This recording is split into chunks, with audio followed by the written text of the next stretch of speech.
یہ اس لیے منع نہیں کیا کہ یہ غلط ہے یا اس سے خدا ناراض ہو جائے گا، منع اس لیے کیا ہے کہ آپ کہیں خالدین میں سے نہ ہو جائیں، کہیں آپ فرشتوں میں سے نہ ہو جائیں۔ میں نے پہلے کہا ہے شیطان آتا ہے اور آپ کو آپ کے مطابق گمراہ کرتا ہے، آپ جس اسٹیٹس میں ہوں گے وہیں پہ، آپ برائی کے مرکز پہ نہیں جاتے، آپ مساجد میں آتے ہیں، وہ مساجد میں آپ کی گمراہی کا کوئی ڈیزائن بنائے گا کہ اس کو مسجد میں کیسے گمراہ کیا جا سکے، یا آپ کو کہے گا وہ فلان جو ہے اس کی غیبت کرنا تو جائز کیا واجب ہے۔ تمام برائیوں کو ایک تو زیادہ پیش کرتے ہیں کہ یہ تو ہر گھر میں ہو رہا ہے، جب ہر گھر میں ہو رہا ہے تو آپ کے گھر میں بھی ہو گیا تو کیا ہو جائے گا؟ بڑوں کو بھی تیار کر رہے ہیں، بچوں کو برائی کی طرف تیار کر رہے ہیں، بڑوں کو بزرگوں کو برائی دیکھنے کی طرف تیار کر رہے ہیں۔ یہ ہمارا میڈیا کر رہا ہے، اگر اس میڈیا سے جان چھوٹ سکتی ہے اور آپ کے گھروں سے یہ میڈیا جا سکتا ہے، دفع ہو سکتا ہے، بہت اچھا ہے۔ ہم اس جگہ کے لیے بنے جہاں سورج نہیں ہے۔ جنت میں سورج ہے؟ جنت میں سورج نہیں ہے، نور ہے، سورج نہیں ہے۔ یہ صرف میں نے خلاصتاً پیش کیا ہے، مکتب اہل بیت کا موقف پیش کیا ہے جس پہ تمام علماء کا اتفاق ہے کہ حضرت آدم سے کوئی گناہ نہیں ہوا ہے، اور یہ جو حضرت آدم کو گناہگار بنانے پر اصرار ہے وہ آہستہ آہستہ چلتے چلتے حضرت خاتم تک پہنچتے ہیں۔ ہم بہت سی باتیں جو کرتے ہیں اس کا ہمیں مطلب پتہ نہیں ہوتا۔ خدا حافظ ہم سب کہتے ہیں، آج کل اللہ حافظ کہنا شروع کیا، کوئی حرج نہیں ہے، خدا بھی اللہ کا نام ہے، خدا حافظ کہیں یا اللہ حافظ کہیں، اس میں کوئی فرق نہیں ہے، جو آپ کی مرضی ہے کہیں، لیکن اس کا مطلب کیا ہے؟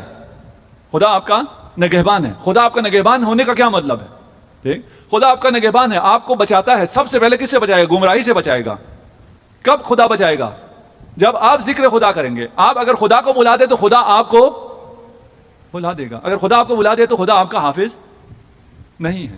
ایک شخص تھا، اس نے بڑا کہیں موٹیویٹ ہو گیا، جیسے ابھی میں نے کہا فخر نہیں ہوتا، واللہ یعدکم مغفرۃ منہ وفضلا۔ شیطان ڈراتا ہے کس سے؟ غریب ہو جاؤ گے اگر واجبات مالی ادا کرو گے، اگر کسی کی مدد کرو گے۔ اللہ کیا وعدہ کرتا ہے؟ اللہ کہتا ہے تمہیں میں معاف بھی کروں گا اور اپنے فضل سے بے نیاز بھی کروں گا۔ اللہ، اب مجھ میں طاقت نہیں ہے، سکینہ نے بیان کیا یہ کیسا رزم ہے، یتیمہ بھی میں ہوئی ہوں، دماچے بھی مجھے مار۔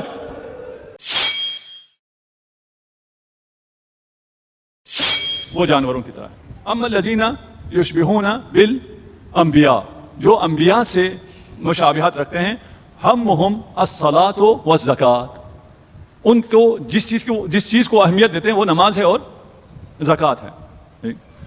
نماز کو اگر آپ اہمیت دیں گے تو آپ کو شفاعت ملے گی، نماز کو اہمیت نہیں دیں گے تو آپ شفاعت کے اہل نہیں ہوں گے۔ یہ امام کا قول ہے اور صحیح اقوال ہیں، ایک دو تین قول نہیں ہے کہ آپ کہیں اس کی سند کیسی ہے اس کی سند کیسی ہے، صحیح سند سے۔ شفاعت کا مطلب یہ نہیں ہے کہ ہمیں کھلی چھٹی مل گئی، شفاعت کا مطلب یہ ہے کہ ہم نے اب نماز اور باقی واجبات کو بر وقت بجا لانا ہے۔ جو میری امت میں سے انبیاء جیسے ہیں وہ نماز کو اور زکوٰۃ کو اہمیت دیتے ہیں۔ یہاں یہ بھی میں عرض کرتا چلوں کہ اکثر لوگ یہ پوچھتے ہیں کہ آپ خمس کی بات کرتے ہیں اور قرآن زکوٰۃ کی بات کرتا ہے۔ قرآن میں خمس ہے، یہ نہیں کہ خمس کا ذکر نہیں ہے، خمس کا ذکر ہے، اس سب مانتے ہیں، سنی شیعہ سب مانتے ہیں کہ خمس قرآن میں ہے اور خمس واجب ہے، اسے سب مانتے ہیں۔ اس کے بعد بھی اختلافات الگ مسئلہ ہے، خمس ہے قرآن میں لیکن زیادہ زکوٰۃ ہے۔ زکوٰۃ جس معنی میں آج کل زکوٰۃ کہا جاتا ہے، قرآن اس معنی میں زکوٰۃ نہیں کہتا۔ قرآن کی اصطلاح اور ہے، فقہا کی اصطلاح اور ہے، یہ بہت سی چیزوں میں، صرف یہاں صرف زکوٰۃ میں نہیں ہے۔ قرآن زکوٰۃ کہتا ہے جب آپ پر اپنے واجبی جو مالی واجبات ہیں انہیں ادا کر لیں، یعنی اپنے مال کو پاک کر لیں تو یہ زکوٰۃ ہے۔ مال پاک کرنے کے لیے آپ پہ خمس بھی واجب ہوتا ہے، عشر بھی واجب ہوتا ہے، آپ پہ باقی فطرات بھی واجب ہوتے ہیں۔ جب اپنے مال کو آپ پاک کریں گے تو آپ پاکوں کے ماننے والے بنیں گے۔ یہ تو نہیں ہو سکتا کہ آپ کے گھر میں سب نجس ہو، آپ کھا نجاست رہے ہوں اور پھر ماننے والے پاکوں کے ہوں۔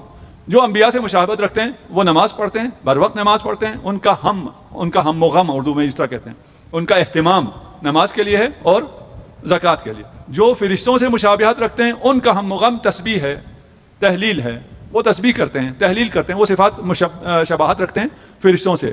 اور جو جانوروں جیسے ہیں ان کا ہم و غم کیا ہے؟ دنیا ہے، کھانا پینا، کپڑا، فیشن اور یہ جو گاڑی مکان۔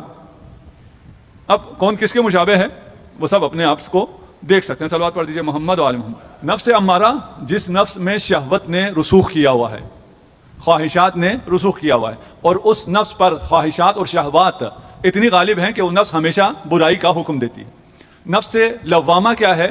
جس نفس پر برائی کا، شہوات کا، خواہشات کا غلبہ نہیں ہے۔ خواہشات ہیں اور برائی کی خواہش ہے، شہوات ہیں لیکن ان شہوات کا غلبہ نہیں ہے. غلبہ نہ ہونے کی وجہ سے کیا ہوگا؟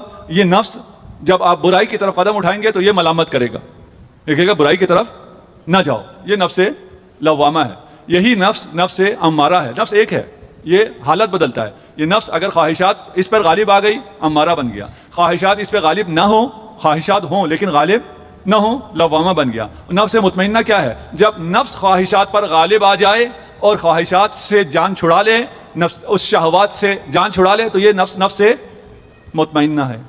اب یہاں کلیش نہیں ہے کہ ایک طرف سے نفس ہے اور ایک طرف سے خواہشات ہیں, شہوات ہیں. جب تک یہ کلیش رہے گا یہ نفس لوامہ رہے گا. جب یہ کلیش ختم ہو کس کے حق میں؟ نفس کے حق میں, خواہشات کے حق میں, یہ نفس امارہ بن جائے گا. اور جب یہ خواہشات اور یہ کلیش ختم ہو کس کے حق میں؟ آپ کے حق میں, خواہشات اور شہوات کے حق میں نہیں. خواہشات اور شہوات ختم ہو جائیں تو پھر نفس مطمئنہ ہے. اس نفس کے اندر کوئی جنگ نہیں ہے. جب اس نفس کے اندر جنگ نہیں ہے, کوئی تصادم نہیں ہے, تو یہ نفس مطمئن ہے, یہ سکون میں ہے. خدا ہم سب کو نفس مطمئنہ عنایت فرمائے. یہ فرش اعضا نفس مطمئنہ پانے کے لیے ہے, اس لیے کہ یہ فرش صاحب نفس مطمئنہ کا ہے. یہاں آپ اس لیے آئے ہیں کہ یہ تضاد ختم ہو جائے, یہ جنگ ختم ہو جائے اور آپ کو خدا نفس مطمئنہ عطا کرے. کہ آیا خواہشات اور شہوات ختم ہو سکتی ہیں؟ انسان سے خواہشات اور شہوات ختم نہیں ہو سکتی, وہ باقی رہتی ہیں. ان پہ غلبہ کس کو حاصل ہے؟ یہ جو خواہشات خدا نے آپ کو دی ہیں, یہ جو آپ کا ڈیزائر ہے, یہ ختم نہیں کرنا, بلکہ دین اور نفس مطمئنہ ڈیزائر مینجمنٹ کا نام ہے کہ آپ ان کو مینج کریں. آپ کا شہوت ہے, اس شہوت کو حلال طریقے سے بھی پورا کیا جا سکتا ہے. آپ کی خواہشات ہیں, ان خواہشات کو پورا کرنا حلال طریقوں سے بھی ممکن ہے. کس حلال طریقوں سے؟ جہاں آپ کو اور آپ کے معاشرے کو نقصان نہ پہنچتا ہو اور آپ کی خواہشات بھی پوری ہوتی ہوں, وہ ثواب ہے, وہ عبادت ہے. بات واضح انشاءاللہ. بس یہ نہیں ہے کہ آپ اپنی خواہشات کو ختم کر دیں, قتل کر دیں. یہ رہبانیت ہے, اسلام میں رہبانیت نہیں ہے. آپ کی خواہشات رہیں گی لیکن آپ کی خواہشات آپ پر حاکم نہیں ہوں گی. آپ کو خواہشات اور ڈیزائرز ڈرائیو نہیں کر رہے ہوں گے, آپ ڈرائیو کر رہے ہوں گے. اسٹیئرنگ آپ کے ہاتھ میں اگر ہے تو خواہشات رہیں گی, شہوات رہیں گی, اور چلانے والے آپ ہوں گے. آپ اطمینان سے تکامل کا سفر طے کریں گے. لیکن اگر چلانے والا خواہشات ہو, ڈیزائرز ہوں, تو یہ نفس سے امارہ بن جائے گا. وہ چلا رہا ہے, وہ آپ کو چلائے گا, وہ ہمیشہ کہے گا ان النفس لامارۃ بالسوء, آپ کو ہمیشہ برائیوں کا حکم دے گا. جب یہ بین بین ہو, نہ خواہشات حاکم ہے نہ آپ حاکم ہے, کوئی چلانے والا نہیں ہے, وہاں پر بھی یہ نفس فی ذات لوامہ ہے, آپ کو برائی کرنے نہیں دیتا جب تک آپ اس نفس کو مار نہ دیں. الہی اشکو الیک عدوا یذلنی وشیطانا یغوینی, اے اللہ میں تیری بارگاہ میں شکایت کرتا ہوں اس دشمن سے جو کہ شیطان ہے اور وہ مجھے بہکاتا ہے. پہلے نفس تھا, نفس ختم ہو کے مناجات شاکین آ گیا شیطان پر. قد ملأ بالوسواس صدری, یہ شیطان کا کام کیا ہے؟ شیطان کا کام یہ ہے کہ میرے دل کو وسوسے سے بھر دیتا ہے. شیطان, دل, نفس, شیطان اور دل. آپ کے لیے اپنی اصلاح کرنا انتہائی آسان ہو گیا. فوسوس الیہ الشیطان قال یا آدم هل ادلک علی شجرۃ الخلد وملک لا یبلی. شیطان آیا اور وسوسہ پیدا کیا حضرت آدم کے دل میں. وسوسہ پیدا کیا ہے حضرت آدم کے دل میں.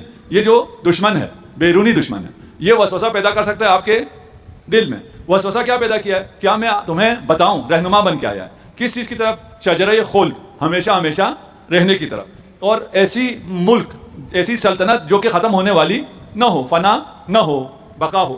دیکھیں شیطان کیسے آتا ہے. وما نہاکما ربکما ہذہ الشجرہ, یہ جو آپ کو منع کیا گیا ہے یہ اس لیے منع نہیں کیا کہ یہ غلط ہے یا اس سے خدا ناراض ہو جائے گا. منع اس لیے کیا ہے کہ آپ کہیں خالدین میں سے نہ ہو جائیں, کہیں آپ فرشتوں میں سے نہ ہو جائیں. میں نے پہلے کہا ہے شیطان آتا ہے اور آپ کو آپ کے مطابق گمراہ کرتا ہے. آپ جس اسٹیٹس میں ہوں گے وہیں پہ, آپ برائی کے مرکز پہ نہیں جاتے, آپ مساجد میں آتے ہیں. وہ مساجد میں آپ کی گمراہی کا کوئی ڈیزائن بنائے گا کہ اس کو مسجد میں کیسے گمراہ کیا جا سکے. آپ کو کہے گا وہ فلان جو ہے اس کی غیبت کرنا تو جائز کیا, واجب ہے.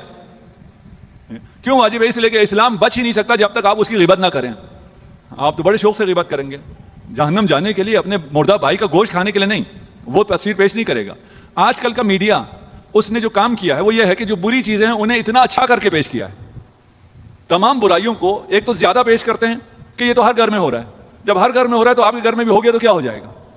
بڑوں کو بھی تیار کر رہے ہیں, بچوں کو برائی کی طرف تیار کر رہے ہیں, بڑوں کو بزرگوں کو برائی دیکھنے کی طرف تیار کر رہے ہیں. یہ ہمارا میڈیا کر رہا ہے. اگر اس میڈیا سے جان چھوٹ سکتی ہے اور آپ کے گھروں سے یہ میڈیا جا سکتا ہے, دفع ہو سکتا ہے, بہت اچھا ہے.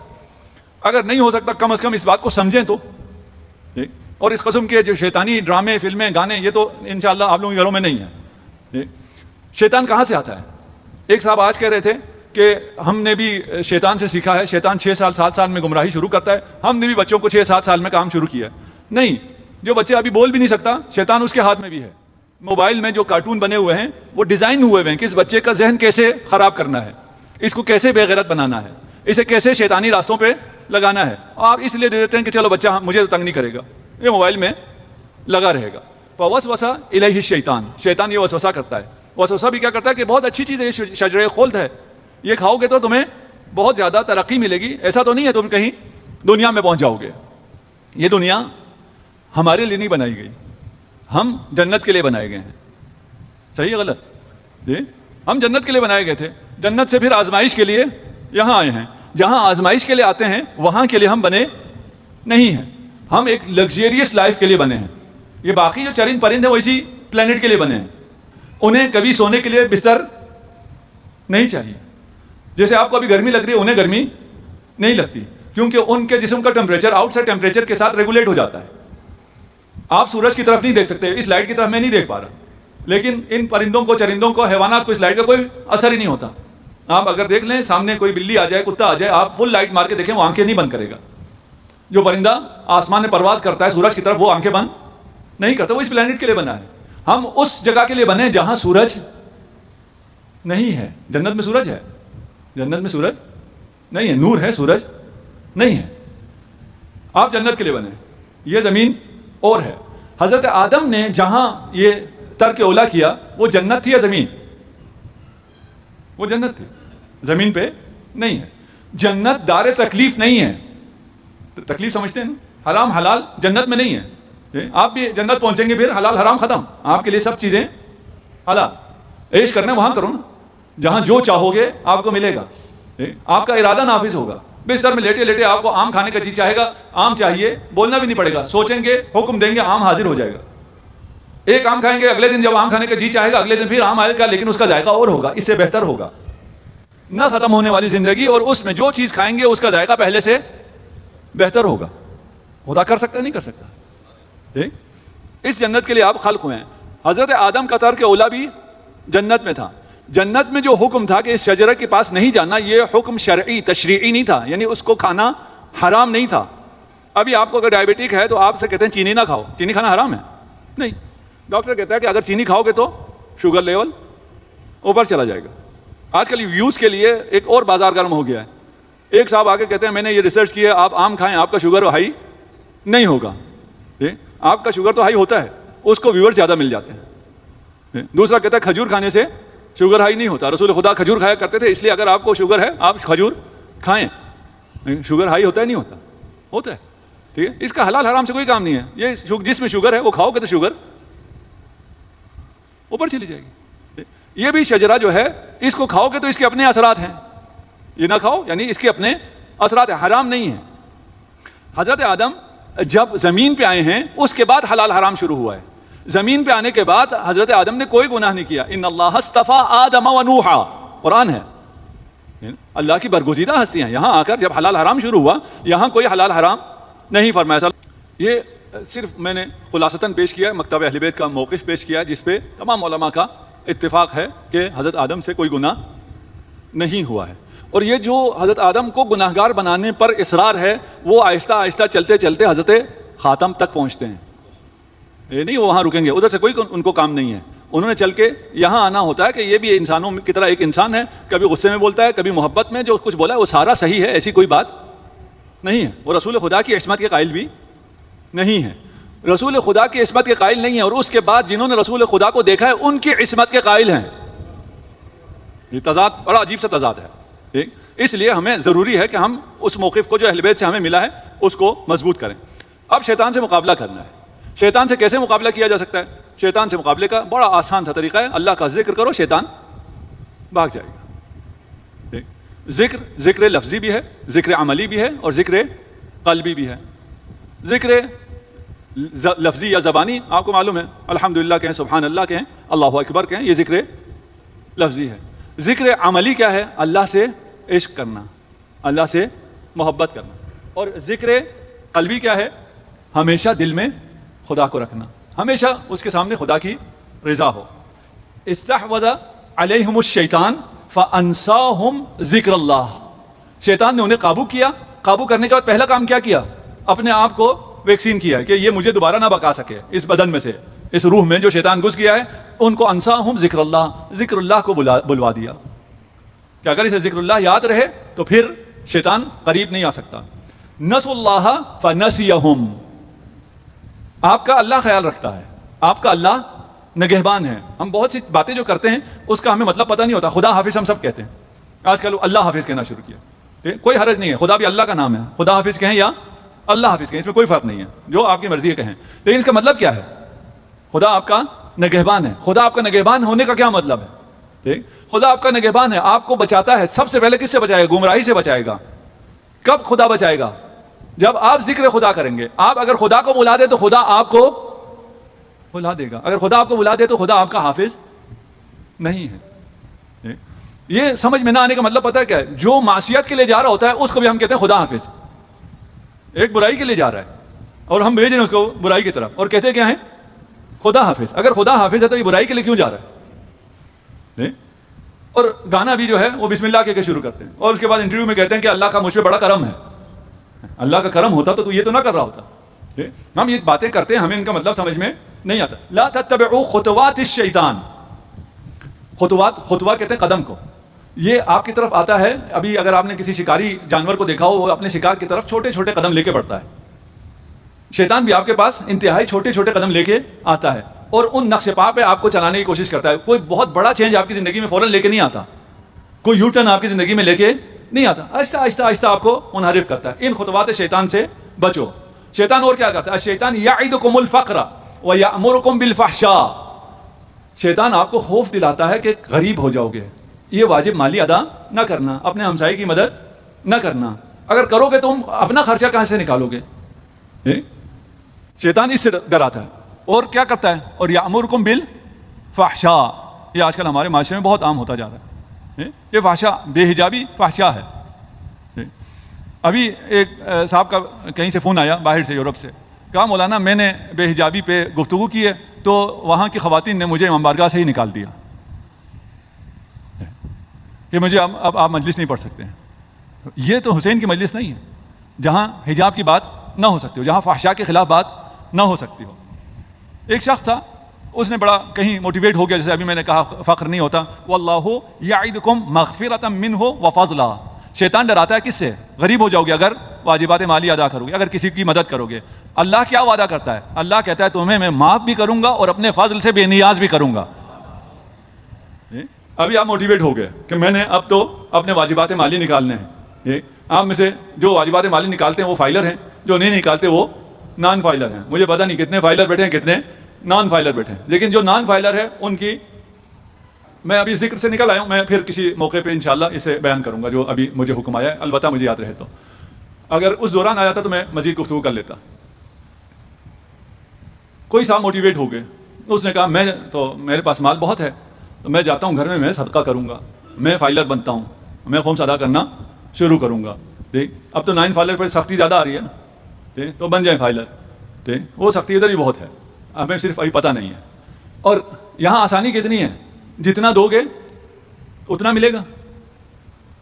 جی 20% دینا ہے وہی بچت پہ, جو بچ گیا ہے جتنا خرچ کر سکتے ہو خرچ کرو, جتنا کھا سکتے ہو کھاؤ, جتنا پہن سکتے ہو پہنو, حج پہ جانا ہے زیارت پہ جانا ہے سب کچھ کرو. جو بچ گیا اس کا 20% اگر دو گے تو کتنا ملے گا؟ میتھ کرنی پڑے گی نا. خدا میں دینے کے لیے تیار ہوں, لیکن ملے گا مجھے کیا؟ بینیفٹس کیا ہیں؟ میں ادھر فائلر بنتا ہوں تو مجھے کہتے ہیں آپ کے یہ فائدے ہیں, آپ کو ٹیکس کم پڑے گا, فلان کم ہوگا. کم کی بات کرتے ہیں, دینے کی بات نہیں کرتے. یہاں آپ 20% دیں گے, خدا اس 20% کو 700 برابر کر کے آپ کو واپس دے گا. 700 برابر کر کے یہی واپس دے گا. پھر آپ یہ جو 20% دیتے ہیں یہ دیتے نہیں ہیں, وہ 80% کے آپ مالک بنتے ہیں, وَإِلَّا اس کے آپ مالک نہیں ہیں. یہ موٹیویٹ ہو گیا, اس نے کہا میں چلتا ہوں جی, فائلر بنتا ہوں, کوئی مسئلہ نہیں ہے, میں صدقہ بھی دوں گا اور خمس بھی دوں گا. کسی نے کہا کہ ابھی تو تمہیں جوش آیا ہے, شیطان تمہیں یہ کرنے نہیں دے گا. انہوں نے کہا نہیں شیطان کی ایسی تیسی, میں تو جا رہا ہوں کر رہا ہوں. وہ گھر پہنچا, اس نے چیزیں نکالی تو بیگم صاحبہ آ گئی کہ مہنگائی بہت ہو گئی ہے, اب تو ہماری جتنی تنخواہ ہے وہ تو بلوں میں ہی جا رہی ہے, یہ بھی اگر تم دے دو گے تو ہمارا آگے کیا بنے گا. اس نے ایسے آرگومنٹ کیے, اس نے کہا ہاں صحیح ہے. اگلے دن وہ مسجد میں گیا, کہا کیا ہوا, کہا شیطان تو نہیں آیا, شیطان کی ماں آ گئی تھی. آپ لوگ ہنس رہے ہیں نا, میں میری بہنیں بیٹیاں نیچے بیٹھی ہیں امام بارگاہ میں, ہم بھی کوئی کم نہیں ہیں, ہم ابھی شیطان کے باپ بن گئے ہیں. وہ بات اب وہاں پہنچتی نہیں ہے. اب میری بہنیں بیٹیاں بہت بہتر ہو گئی ہیں, یعنی ہم سے بہتر ہو گئی ہیں, واجبات کی طرف, دین کی طرف, تدین کی طرف وہ ہم سے بہت آگے ہیں. وَأَحَاطَتْ حَوَاجِسُهُ بِقَلْبِي, یہ شیطان کیا کرتا ہے, میرے دل کو گھیرتا ہے. وَيُعَاذِدُ لِي الْهَوَىٰ, اور بری خواہشوں میں میری مدد کرتا ہے. وَيُزَيِّنُ لِي حُبَّ الدُّنْيَا, حب دنیا کو میرے لیے مزین کر کے زینت بنا کے پیش کرتا ہے. یہ دنیا کا ذکر کچھ بھی نہیں ہے, ہم میں سے ہر کسی کو پتا ہے یہ دنیا بے وفا ترین چیز ہے, اس سے زیادہ بے وفا کوئی بھی نہیں ہے. لیکن شیطان کا کام کیا ہے, اسے اچھا کر کے پیش کرتا ہے. وَيُحَوِّلُ بَيْنِي وَبَيْنَ الطَّاعَةِ وَالزُّلْفَىٰ, میرے اور طاعت اور تقرب الی اللہ کے درمیان حائل ہو جاتا ہے. الہی اشکو قلبا قاسیا مع الوسواس متقلبا, اے اللہ میں اس دل کی شکایت لے کے آیا ہوں جو وسوسوں سے بھری ہوئی ہے. اس کی شکایت اپنی جگہ دل کی, اس کے جو مرض ہیں اس مرض کو پہچاننا. پھر قرآن کی طرف چلتے ہیں. فی قلوبہم مرض, یہ جو نہیں مانتے یہ کیوں نہیں مانتے, ان کے دلوں میں مرض ہے. ہمیں دوسرا مریض نظر آئے تو پتہ چلتا ہے کہ اس کے دل میں مرض ہے, لیکن اپنے دل میں جو مرض ہے وہ نظر نہیں آتا. کہتے ہیں اہل بیت کے اتنے فضائل ہیں, امیر المومنین کی افضلیت پر یہ واضح دلائل ہیں, یہ کیوں نہیں مانتا. فی قلوبہم مرض, اہل بیت کے بہت سے احکام ہیں واضح ہیں, آپ کیوں نہیں مانتے ہیں, میں کیوں نہیں مانتا. فی قلوبہم مرض, ہر کسی کا مرض مختلف ہے, اس کا مرض اور ہے, وہ ولایت کو نہیں مانتا. میرا مرض اور ہے, ولایت کا اعتراف کرنے کے بعد ولی کی بات نہیں مانتا. یہ تو زیادہ مشکل ہے, اسے تو ولایت کی معرفت ہی نہیں ہوئی ہے, مجھے تو ولایت حاصل ہوئی ہے, مانتا وہ بھی نہیں ہے, مانتا میں بھی نہیں ہوں. کیوں؟ فی قلوبہم مرض فلما زاغوا ازاغ اللہ قلوبہم, جب وہ ٹیڑھے پن کا شکار ہو جاتے ہیں, جب وہ میرے احکامات کو نہیں مانتے, میں ان کے ساتھ کیا کر دیتا ہوں, میں ان کے دلوں کو ٹیڑھا کر دیتا ہوں. یہ کس کے بارے میں ہے, یہ جا کے دیکھ لیجیے. ربنا لا تزغ قلوبنا, اس دل نے ٹیڑھا ہو جانا ہے, سیدھا رکھنے کا کیا ہے, اللہ سے دعا کرو. ربنا لا تزغ قلوبنا, اگر دل صحیح ہو تو جہاں ہدایت ملے گی وہاں فوراً ہم ہدایت کو قبول کریں گے, یہ دل کا کمال ہے. اگر دل صحیح نہ ہو تو ہدایت سامنے ہوگی, ہم ہدایت نہیں لیں گے. ایک صحرا میں امیر المومنین تشریف لے کے جا رہے تھے, عمار بھی ساتھ تھے. وہاں ایک چرچ سے وہ گھنٹی بجنا شروع ہوئی, ناقوس بجنا شروع ہوا. مولا نے عمار سے پوچھا تمہیں پتا ہے یہ ناقوس کیا کہہ رہا ہے. عمار نے کہا مجھے علم نہیں ہے. مولا نے فرمایا اس ناقوس کی آواز یہ ہے, یہ ناقوس کا پیغام دنیا والوں کے لیے ہے. اہل الدنیا خل الدنیا مہلا مہلا رفقا رفقا ان المولا صمد یبقى حقا حقا صدقا صدقا یا مولانا ان الدنیا قد اہوتنا واستغوتنا ما من یوم یمضی منا الا اوہت منا رکنا لسنا ندری ما قدمنا فیہا الا اذ قد متنا. صلوات پڑھ دیں محمد علیہ. اگر میری آواز اچھی ہوتی تو میں اس کو ٹون میں بھی سناتا, میں کوئی سریلا نہیں ہوں, اس لیے اگر اس کو کبھی آپ جن کی آواز اچھی ہے وہ اس بیل کی آواز کے ساتھ, ناقوس کی آواز کے ساتھ اس کو پڑھیں تو یہ ناقوس کی صدا ہے. ایک دو جملوں کا ترجمہ کرتا ہوں, باقی ترجمہ نہیں کرتا. اہل الدنیا خل الدنیا, دنیا والو دنیا چھوڑو, مہلا مہلا رفقا رفقا, آہستہ آہستہ دنیا سے جانے کی تیاری کرو. ان المولا صمد یبقى, صرف اللہ باقی رہنے والا ہے, باقی سب کو جانا ہے. حقا حقا صدقا صدقا, یہ تو واضح ہے, ٹھیک ہے. یا مولانا ان الدنیا قد اہوتنا واستغوتنا, اس دنیا نے ہمیں دھوکہ ہی دیا ہے. ما من یوم یمضی منا, اس میں کوئی دن ایسا نہیں گزرتا جب ہمارے ارکان میں سے ایک رکن کمزور نہ ہو جائے. یہ میری عمر میں اور مجھ سے زیادہ عمر والے زیادہ سمجھیں گے, ہر گزرتے دن کے ساتھ کچھ نہ کچھ کمزور ہو رہا ہے. لسنا ندری ما قدمنا, ہم نے آگے کیا بھیجا یہ ہمیں پتہ نہیں ہے, لیکن جب مر جائیں گے تو ہمیں پتہ چل جائے گا. امیر المومنین فرماتے ہیں نا کہ جب یہ آنکھیں بند ہوں گی تو آنکھیں کھل جائیں گی. عمار نے اس کو سنا, اگلے دن پہنچ گئے, جا کے راہب سے کہا ذرا ناقوس بجانا. انہوں نے کہا شکل سے تو مسلمان معلوم ہوتے ہو, مسلمان ہو, ہاں, تمہیں ناقوس سے کیا کام ہے. کہا ذرا بجانا. کہا کیوں. کہا ناقوس جو کہتا ہے, ناقوس کا جو پیغام ہے وہ میں تمہیں سنانا چاہتا ہوں. اس نے ناقوس بجایا، بیل بجائے، اور عمار نے شروع کیا اہل الدنیا خل الدنیا مہلا مہلا رفقا رفقا، آخر تک سنایا۔ جب عمار نے یہ سنایا تو فخر ساجدا واسلم، دل ٹھیک تھا اس کا راہب کا، جیسے ہی یہ سنایا اس نے سجدہ کیا اور اسلام لے کے آیا۔ عمار پریشان کہ میں نے ایسا کیا بتایا اس کو، یہ ناقوس کی آواز ہی بتائی، اس میں نہ اسلام کی کوئی بات تھی نہ کسی اور چیز کی بات تھی۔ اس سے پوچھا کیا ہوا جو تم اسلام لے کے آئے؟ کہا ان عندي بخط ہارون بيده ان الله بعث في الاميين رسولا له وزير يعلم ما يقول الناقوس، میرے پاس ہارون کے ہاتھ سے لکھی ہوئی تحریر ہے، اس میں یہ لکھا ہے امیین میں خدا ایک رسول بھیجے گا، اس رسول کا جو وزیر ہوگا اسے معلوم ہوگا کہ یہ ناقوس کیا کہتا ہے۔ یہ دل اگر زندہ ہو تو جیسے ہی پتہ چلا سجدہ گزار ہو گیا اور اسلام لے آیا۔ جن کے دل زندہ ہیں ان کو اہل بیت تک پہنچنے میں کوئی مشکل نہیں ہے، ولایت تک پہنچنے میں کوئی مشکل نہیں ہے، ولایت کو ماننے میں بھی کوئی مشکل نہیں ہے۔ اگر نہیں مانا جا رہا، پتہ ہے نماز واجب ہے لیکن نہیں پڑھی جا رہی ہے، مسئلہ دل کا خراب ہے، دعا کرو کہ دل ٹھیک ہو جائے۔ یہ دل شیطان کے قبضے میں ہے۔ شیطان کو کون لایا ہے؟ نفس لے کے آیا ہے۔ نفس کو نفس امارہ نہ بناؤ، حد اقل نفس لوامہ پہ لے آؤ، اس کے بعد پھر علی والے ہو گئے تو نفس مطمئنہ بنو گے، حسین والے تو ہوتے ہی نفس مطمئنہ ہیں۔ ہم یہاں آتے ہی نفس مطمئنہ بننے کے لیے ہیں، اپنے دل کو ٹھیک کرنا ہوگا۔ وقت آ گیا انشاءاللہ، اور ہم ابھی اگلی مناجات میں جانا چاہتے تھے لیکن نہیں جا سکے۔ وہ مناجات خائفین ہے، مناجات خائفین انشاءاللہ کل کے صلوات پڑھ محمد و آل محمد۔ آج کربلا کے جس شہید کا ذکر کیا جاتا ہے وہ دیباچہ یہ کربلا ہے، مقدمہ یہ کربلا ہے۔ کتاب میں جو کچھ ہو اس کے مقدمے میں وہ سب کچھ ہوتا ہے، اس کا خلاصہ اس کے مقدمے میں ہوتا ہے۔ کربلا میں جتنے مصائب آئے ان تمام مصائب میں مسلم امام حسین کے شریک ہیں۔ مسلم جب کوفہ میں آئے، نماز کے بعد دیکھا تو مسلم تنہا رہ گئے تھے، نہ دائیں کوئی تھا نہ بائیں کوئی تھا۔ اس مصیبت میں امام حسین کے شریک ہیں، اس لیے کہ ایک وقت وہ بھی آیا کربلا میں جب حسین نے دائیں دیکھا تو کوئی باقی نہ رہا تھا، بائیں دیکھا کوئی باقی نہ رہا تھا۔ وہاں مسلم کو آواز دیا، مسلم ابن عقیل، یا حبیب ابن مظاہر، میرے شیرو تم کہاں چلے گئے ہو؟ ایسا کبھی نہ ہوا تھا کہ میں تمہیں پکاروں اور تم لبیک نہ کہو۔ اجرکم علی اللہ، رونے میں بخل نہ کیجیے گا کہ مسلم کا ذکر اب 1 سال بعد آئے گا، نہ جانے 1 سال بعد ہم ہوں گے یا نہیں ہوں گے۔ ایک اور درد، ایک اور مصیبت جس میں مسلم شریک ہے۔ مسلم کوفہ کی گلیوں میں جا رہے ہیں، ایک دروازے پہ ایک محترمہ ہے تو کھڑی ہے، ان سے کہا پانی کا ایک گلاس مل سکتا ہے؟ محترمہ اندر گئی، پانی لا کے پیش کیا، مسلم نے پانی پیا اور اسی گھر کے چوکھٹ پر بیٹھ گئے۔ کچھ دیر بعد تو آپ باہر آئیں اور کہا کہ کوفہ کے حالات کچھ اچھے نہیں ہیں، میں اکیلی خاتون ہوں، تیرا یہاں یوں اکیلے بیٹھنا اچھا نہیں ہے، جا اپنے گھر چلا جا۔ مسلم نے پوچھا کہ محترمہ اگر کسی کا گھر نہ ہو، کسی کے پاس کوئی پناہ گاہ نہ ہو تو وہ کہاں جائے؟ کہا تو کون ہے؟ کہا میں مسلم ابن عقیل ہوں۔ تو نے کہا آپ میرے گھر آ جائیے۔ مسلم گھر گئے، خبر اشقیاء تک پہنچی، لشکر آیا، حملہ کرنا چاہتے تھے۔ مسلم نے گھر سے باہر نکلنے کا ارادہ کیا تو نے کہا گھر میں رہ کر اگر جنگ کرو گے تو زیادہ دفاع کر سکو گے۔ مسلم نے فرمایا میں تمہارے گھر کا کیا احترام رکھنا چاہتا ہوں، تمہارے حرم کو میں ان اشقیاء سے محفوظ رکھنا چاہتا ہوں۔ میں عرض کروں گا مسلم آپ نے حرم توعا کا دفاع کیا ہے، حسین حرم رسول خدا کا دفاع کر رہے ہیں۔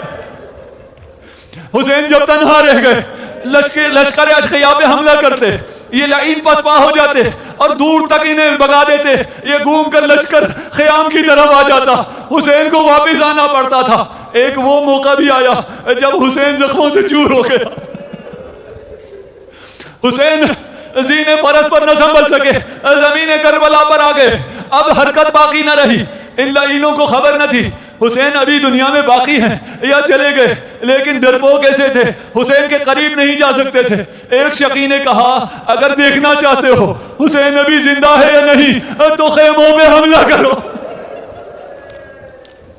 یہ لعین خیموں کی طرف بڑھے، حسین اٹھ کے کھڑے ہو کر فرمایا اگر تمہارا کوئی دین نہیں ہے، اجرکم علی اللہ۔ مسلم نے داد شجاعت دی جب مسلم کے سامنے یہ ہزاروں کا لشکر بے بس ہو گیا۔ کسی نے کہا یہ بنی ہاشم کا شیر ہے، اسے یوں شکست نہ دے سکو گے۔ کیا کریں؟ سارا لشکر ایک ساتھ حملہ کرے۔ جس کے پاس تلوار تھی اس نے تلواروں کا وار کیا، جس کے پاس نیزہ تھا اس نے نیزہ مارنا شروع کیا، جس کے پاس تیر تھے اس نے تیر چلانا شروع کیے، جس کے پاس کچھ نہ تھا اس نے پتھر اٹھا کے مارنا شروع کیا۔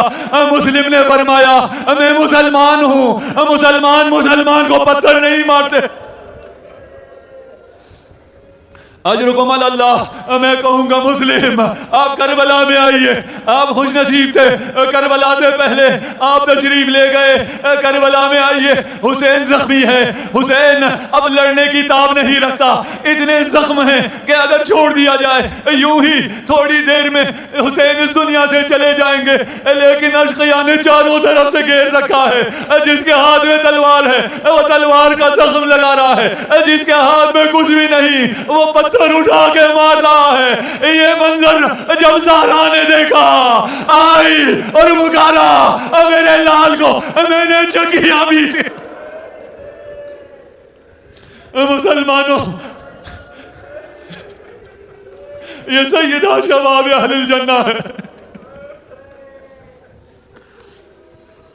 اجرکم علی اللہ۔ جب مسلم کو دربار میں لایا گیا، مسلم اس شان سے آئے کہ ایک شقی نے جب امام زین العابدین اسی دربار میں آئے کہا اگر مجھ سے پوچھا جاتا کہ بنی ہاشم کا سب سے شجاع فرد کون ہے تو میں سجاد تیرا نام لیتا، لیکن مجھے مایوسی ہوئی اسی دربار میں جب مسلم آیا اس کی نگاہیں بلند تھی، سینہ اکڑا ہوا تھا، لیکن جب آپ آئے ہیں آپ کی نگاہیں جھکڑی ہوئی ہیں، سینہ سکڑا ہوا ہے، کمر خمیدہ ہے۔ فرمایا زین العابدین نے فرمایا اے شقی تو نے انصاف نہ کیا۔ مسلم جب آیا تنہا آیا تھا، میرے ساتھ نبی زادیاں ہیں، علی کی بیٹیاں ہیں، میری بہنیں ہیں، بے مقنا و چادر ہے۔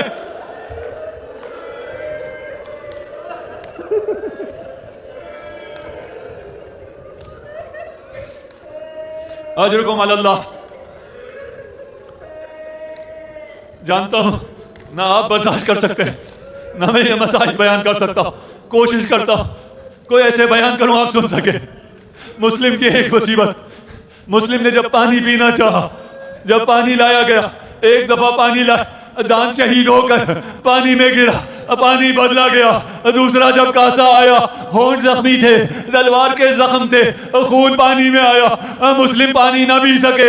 مسلم اس مصیبت میں بھی حسین کا شریک ہے، لیکن کہاں حسین کی مصیبت، کہاں مسلم کی مصیبت۔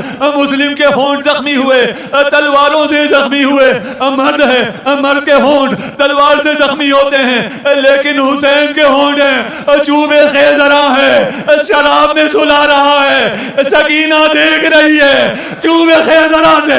جب یہ جسارت کی، اس جسارت نے قلب سکینہ پر اتنا اثر کیا، اس کے بعد سکینہ کچھ نہ بولی۔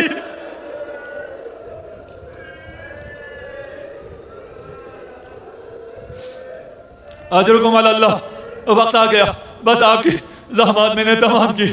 جس مصیبت میں مسلم نے حسین کا ساتھ دیا، مسلم کو جب دارالعمارہ کی چھت پر لے جایا گیا، سر تن سے قلم کیا، مسلم نے آخری سلام دیا، مولا نے آخری سلام کا جواب دیا، مسلم کے بدن کو دارالعمارہ کی عمارت سے نیچے گرایا گیا۔ بنی ہاشم کا پہلا بدن جسے گلی کوچوں میں گھسیٹا گیا، بنی ہاشم کا پہلا سر جسے یزید کی طرف بھیجا گیا۔ جب مسلم نے آخری سلام دیا، آپ بھی دور سے جو امام حسین کو سلام دیتے ہیں، یہ مسلم کی سنت ہے، پہلا سلام دور سے مسلم نے دیا۔ مسلم کا جواب جب سلام سنا، امام کھڑے ہوئے، مسلم کو جواب دیا وعلیک السلام یا غریب کوفہ۔ جب یہ کہا، مسلم کی بیٹی کو بلایا، اپنے زانو پر بٹھایا، دست شفقت سر پر پھیرا، دو بالیاں لائی گئی، بالیاں یتیمہ کو پہنائی گئی۔ اس یتیمہ کے ساتھ جب یہ شفقت ہو رہی تھی، سکینہ دیکھ رہی تھی۔ ایک وقت وہ بھی آیا جب سکینہ یتیمہ ہو گئی، کسی نے سر پر ہاتھ رکھا لیکن دست شفقت نہ تھا، سکینہ کے بالوں سے پکڑا، نیک رخسار پر تماچا مارا۔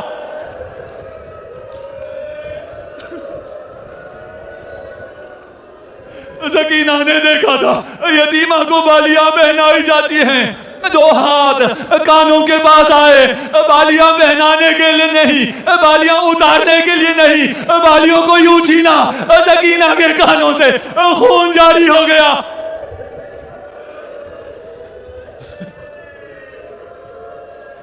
اجرکم اللہ، اب مجھ میں طاقت نہیں ہے۔ سکینہ نے بیان کیا یہ کیسا رسم ہے، یتیمہ بھی میں ہوئی ہوں، دماچے بھی مجھے مار۔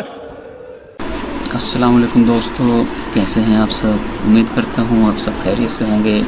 ہماری یہ ویڈیو آپ کو کیسے لگی ہے ہمیں کمنٹ سیکشن میں ضرور بتا دیا کریں، اور ہمارے چینل کو لائک، سبسکرائب اور شیئر بھی ضرور کیا کریں تاکہ ہر آنے والی نئی ویڈیو آپ کے پاس بر وقت پہنچ سکے۔